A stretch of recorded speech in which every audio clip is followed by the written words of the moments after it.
എന്റെ case sub judice ആയതുകൊണ്ട് ഞാൻ അതിലേക്ക് കടക്കുന്നില്ല. നിയമ സംവിധാനത്തിൽ പൂർണ്ണ വിശ്വാസമുണ്ട്. അതുകൊണ്ട് തന്നെ ഈ കള്ളക്കേസിൽ നിന്ന് ബഹുമാനപ്പെട്ട കോടതി കുറ്റവിമുക്തനാക്കുമെന്ന പൂർണ്ണ വിശ്വാസമുണ്ട്. ഞാൻ നേരത്തെ ഒരു കാര്യം പറഞ്ഞു, ഞാനത് വീണ്ടും പറയുന്നില്ല, പക്ഷെ നിങ്ങൾ അതൊന്ന് അന്വേഷിക്കണം. യഥാർത്ഥത്തിൽ നമ്മുടെ നാട്ടിലെ അടിസ്ഥാന പ്രക്രിയയാണ് നോട്ടീസ് തന്നിട്ട് അറസ്റ്റ് ചെയ്യുക എന്നുള്ളത്.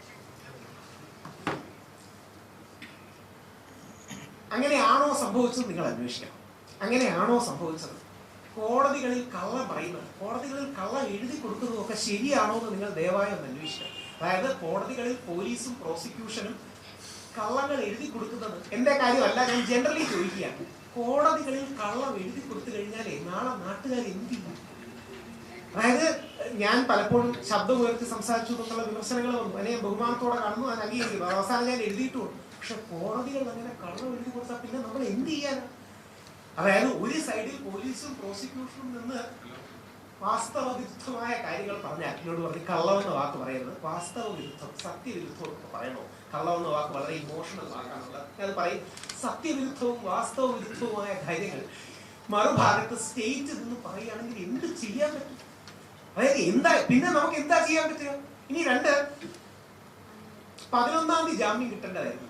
അതായത് 11-ാം തീയതി ജാമ്യം കിട്ടേണ്ട അവസ്ഥയാണ്. 11-ാം തീയതി ഇതേപോലെ കയറി വാസ്തവവിരുദ്ധമായ വേറൊരു കാര്യം പറയുകയാണ്.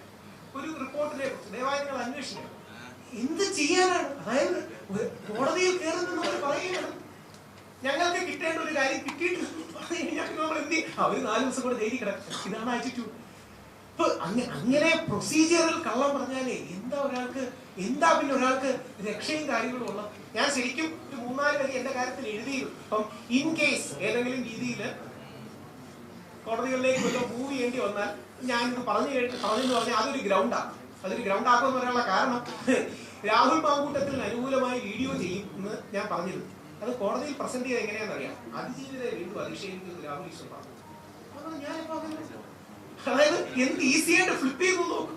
അതായത് രാഹുൽ മാങ്കൂട്ട് സാർ, എനിക്ക് ഞാൻ പറഞ്ഞതല്ലേ കോടതികൾ പറഞ്ഞു, രാഹുൽ മാങ്കൂട്ടത്തിനെതിരെയുള്ള 2 ഈ വ്യാജ ബലാത്സംഗ പരാതി കേസ്, ബാക്കി പരാതി കേസിൽ വ്യാജ ബലാത്സംഗ പരാതി കേസിൽ ഞാൻ പറഞ്ഞതല്ലേ കോടതി പറഞ്ഞു, സംശയം പ്രകടിപ്പിച്ചു, അത് നിലനിൽക്കില്ലെന്ന് പറഞ്ഞു.